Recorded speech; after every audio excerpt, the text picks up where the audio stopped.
कांग्रेसियों के और मुलायम सिंह यादव के अत्याचार को याद किए बगैर भी ये प्राण प्रतिष्ठा पूरी नहीं होती। इन्होंने राक्षसों का काम किया है। नमस्कार मित्रों, जय श्री राम। स्वागत है आपका मेरे चैनल नंदिनी जो में मैं हूं नंदिनी। भगवान जी की प्राण प्रतिष्ठा बिल्कुल पास है और करोड़ों हिंदुओं की मनोकामना अब पूर्ण होने ही वाली है। और तो ऐसे में हम उन लोगों को याद किए बगैर और जिन लोगों ने अपने प्राण गंवाए और जिन लोगों की वजह से इतने अत्याचार सहे, वो कोई और नहीं थे, अपने ही सनातनी थे जिन्होंने अत्याचार किए, लोगों पे अत्याचार किया और लोगों को मौत के घाट पहुंचाया, जिन्होंने इस मंदिर के लिए अपना सर्वस्व त्यागा। कौन थे वो लोग जिन्होंने इतना अत्याचार किया आंदोलनकारियों पे, सिर्फ इसलिए कि वो अपने भगवान का मंदिर चाहते थे। किसी राक्षस हर जन्म में थे, उस युग में भी थे, आज भी थे, तब भी भगवान को पाना इतना आसान नहीं था। अच्छे कार्यों में विघ्न डालने वाले तब भी थे राक्षस, आज भी हैं। आज कांग्रेस ने किसी राक्षस से पन्ना से कम काम नहीं किया और मुल्ला मुलायम की छवि वाले मुलायम सिंह यादव को इन्होंने जो अत्याचार किया वो भूलने लायक नहीं है।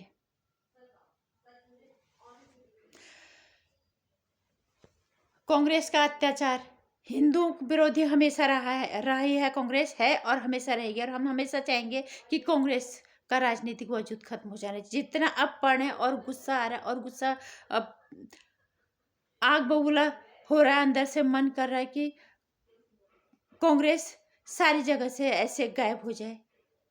हम उनको गालियां नहीं दे रहे, बस राजनीति से हट जाए, क्योंकि जो अत्याचार इन्होंने किया उनको देख के हमें बेहद दुख होता है कि हम किन्हें वोट दे रहे थे। आज तक काफी सालों से संघर्ष चलता आ रहा था। बाबरी मस्जिद जो है ये दूसरा इसका अभियान जो चला मंदिर का, हालांकि काफी पहले से 84 से राम भद्राचार्य जी को हम सुन रहे थे कि 84 से ही वो जुड़े हैं। इसका मतलब काफी पहले से ही चला आ रहा होगा। वो अब समय समय पे उड़ती रही आवाजें लोगों के अंदर। बात तो थी कि कुछ करे, लेकिन अब बात ये थी कि इस अभियान को उठाए कौन ये जिम्मेदारी ले, कौन आगे बढ़े। सब लोग इंतजार यही कर रहे थे। हालांकि 1989 में बीएचपी के नेताओं ने कुछ साधुओं के समूह से मिल के बाबरी मस्जिद के बगल में एक मंदिर का निर्माण करवाया, लेकिन वो काफी नहीं था, क्योंकि हमें मंदिर को, भगवान जी को उनकी जगह पे स्थापित करना था। उसके लिए अभियान चढ़ाया 1992 में। लाल कृष्ण आडवाणी जी की रथ यात्रा ने जो जोर पकड़ा पूरे देश के अंदर, कारसेवकों ने, कितने लोगों ने अपनी जान की आहुतियां दी, कितने लोगों के ऊपर अत्याचार किए कांग्रेस ने और मुलायम सिंह यादव सरकार ने। आज हमें शर्म आती है। भगवान जी के मंदिर में जाने के लिए तो कोई भी जाएगा, लेकिन न्योता देने के लिए राक्षसों को न्योता तो वैसे भी देना नहीं चाहिए था। लेकिन फिर भी हम कहेंगे दिया, उन्होंने गलत किया। और उस पे भी उसको अखिलेश यादव को शर्म नहीं आई कि मेरे बाप की करतूतें क्या थी। राम भक्तों पे गोलियां चलवाई, कार सेवकों पे गोलियां चलवाई, कितने लोगों की जान गई। कांग्रेस ने राक्षसों वाला काम किया पूरा। राम भद्राचार्य जी का इंटरव्यू हम सुन रहे थे। उन्होंने कहा कि मेरी शारीरिक विकलांगता को नहीं देखा गया, मुझ पे अत्याचार किए गए। मेरी अंगूठे जो उनकी कलाई दिखा रहे थे, एक रिपोर्टर के को इंटरव्यू देते हुए कह रहे थे मेरे कलाई जो है मुड़ गई थी, आज भी मुड़ी हुई है। दीदी राज साध्वी रितंबरा जी, उनके लिए वो उनका कहना है कि दिग्विजय सरकार ने उन पे जो अत्याचार किया, उनको जो गंदे बाथरूम के कमरों वालों में बंद किया था, वहाँ उन्हें कहते मुझे ऐसा लग रहा था कि आज मेरे प्राण निकल जाएंगे। एक महिला को नहीं छोड़ा, एक विकलांग, शारीरिक विकलांग एक साधु को नहीं छोड़ा। ये कांग्रेस का राजनीतिक वजूद खत्म होना चाहिए या नहीं होना चाहिए। ये मंदिर क्या बनवाते हैं, इससे तो मंदिर बनाने वालों के साथ इतना अत्याचार किया। हम आज देख रहे हैं, आज पढ़ पा रहे हैं हम कि क्यों हमारा मंदिर नहीं बना, क्योंकि ये बनाना ही नहीं चाहते, क्योंकि ये सनातन को ही खत्म करना चाहते थे देश के अंदर से। नहीं तो ऐसा नहीं होता, करोड़ों हिंदुओं की भावनाओं को समझते। मंदिर अगर नहीं भी बनाते, जो उसके लिए लड़ रहे थे, अपनी जानें गंवा रहे थे, लाठियां खा रहे थे, वो सरकार किसकी थी? इसका मतलब कांग्रेस कभी नहीं चाहती थी कि हिंदुओं का ये मंदिर बने।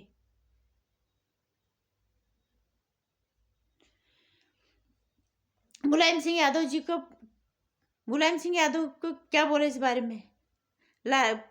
पूर्व प्रधानमंत्री अटल बिहारी वाजपेयी जी आज भगवान के चरणों में होंगे कहीं पे। संसद में उनका भाषण सुन रही थी मकान, उन्होंने कहा तुष्टीकरण का इससे बड़ा उदाहरण क्या हो सकता है? मुलायम सिंह यादव, इन्होंने राम से कार सेवकों पे गोलियां चलवा दी।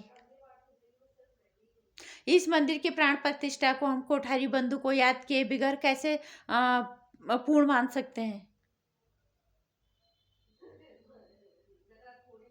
जिनको मुलायम सिंह सरकार ने बनवा दिया था?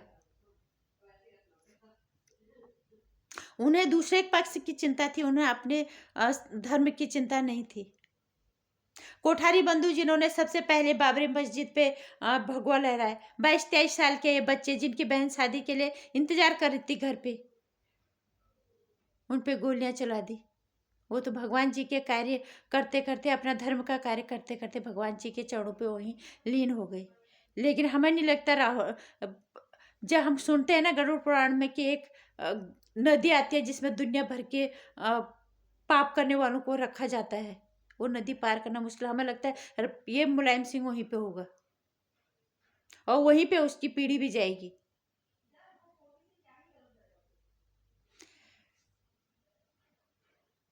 इतने लोगों पे इन लोगों ने अत्याचार किए सिर्फ कुछ लोगों को खुश करने के लिए।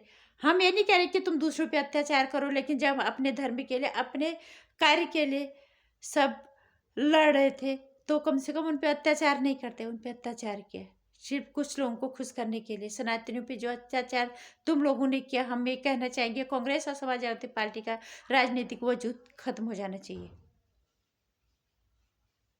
राहुल गांधी राक्षस का रूप लिए बैठा हुआ है, क्योंकि राहुल गांधी ने भारत जोड़ो यात्रा शुरू की है। जो पहले जमाने में करते थे ना, यज्ञों के ऊपर राक्षस विघ्न डालने का काम करते, वही राहुल गांधी ने किया है। और अब इतिहास पढ़ में आ रहा है, जब हमने टटोला तो पता चला कांग्रेस ही तो शुरू से ही गई, ये तो कुछ भी नहीं कर रहा है, तो सिर्फ यात्रा कर रहा है। इसकी सरकार ने तो कितने लोगों को के खिलाफ कैसे कैसे अत्याचार किए।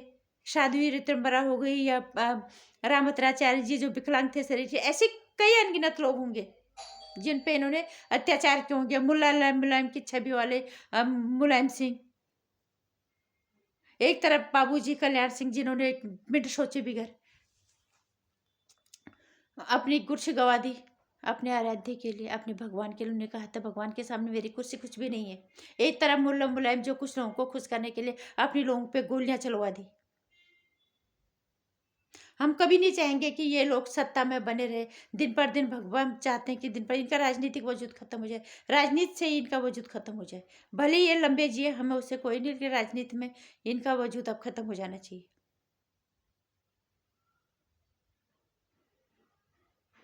जितना हमने पढ़ा सुना आज, उससे कितनी तकलीफ हो रही है, कितना अंदर से दर्द हो रहा है। अपने ही देश के अंदर राक्षसों से लड़ रहे थे अपने धर्म के लिए।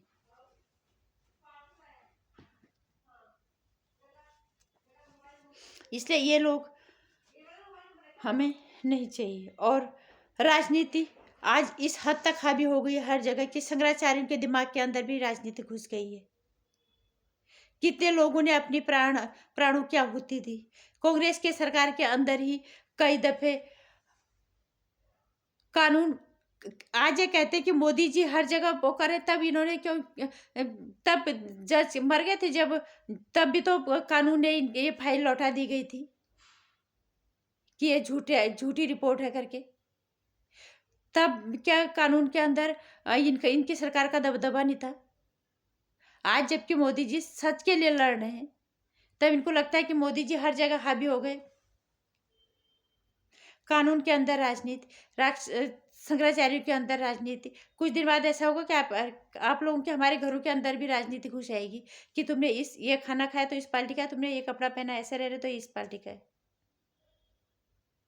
शंकराचार्य को पता होना चाहिए अपने आप को शंकराचार्य का, निशाचरानंद जो है नाम ही निशाचर है उसका, तब काम भी निशाचरों वाले ही कर रहे हैं। हमें नहीं पता इनको शंकराचार्य किसने बनाया। इन्हें पता होना चाहिए था भगवान त्रिलोकीनाथ जो कण कण में व्याप्त है,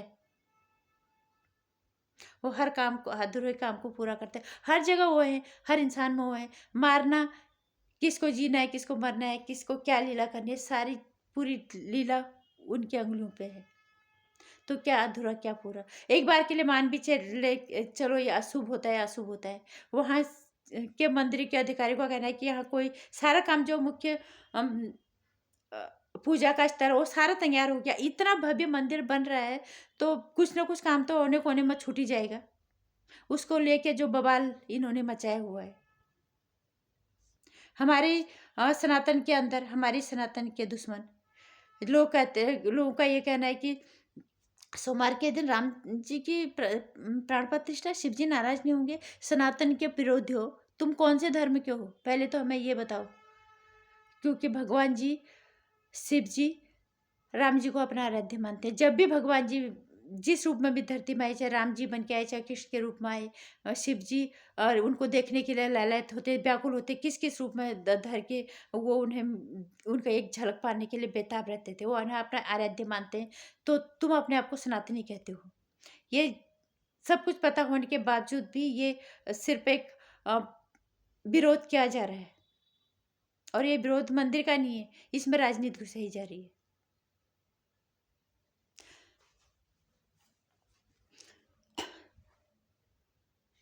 तो हम ऐसे में आज नमन करना चाहेंगे उन सभी लोगों को, कोटि कोटि प्रणाम नमन, जिन्होंने इस देश के लिए, इस अपने भगवान के आराध्य के उनकी जगह पे स्थापित करने के लिए अपने प्राणों को क्या आहुति दिया, अपना सर्वस्व त्यागा, समर्पण भाव के साथ अपना सब कुछ दिया, अपना सब कुछ भूल गए अपनी आराध्य के लिए, अपने धर्म को जिंदा रखने के लिए। सनातन का आधार है मर्यादा पुरुषोत्तम भगवान श्री राम। हम कभी नहीं चाहेंगे कि ये इतनी धूर्त राक्षसी रूप वाली पार्टियां कभी राजनीति में वापस आए।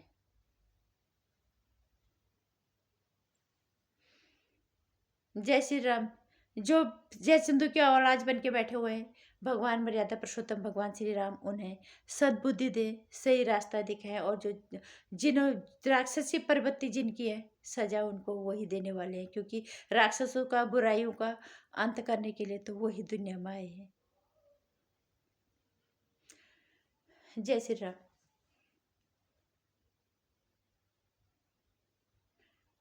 मेरी वीडियो में मेरे विचारों से अगर आप लोग सहमत होते हो तो कृपा करके मेरी वीडियो को लाइक और शेयर कर दीजिएगा, चैनल को सब्सक्राइब कर लीजिएगा, आने वाली वीडियोज़ की जानकारी के लिए घंटी आइकन प्रेस कर दीजिएगा।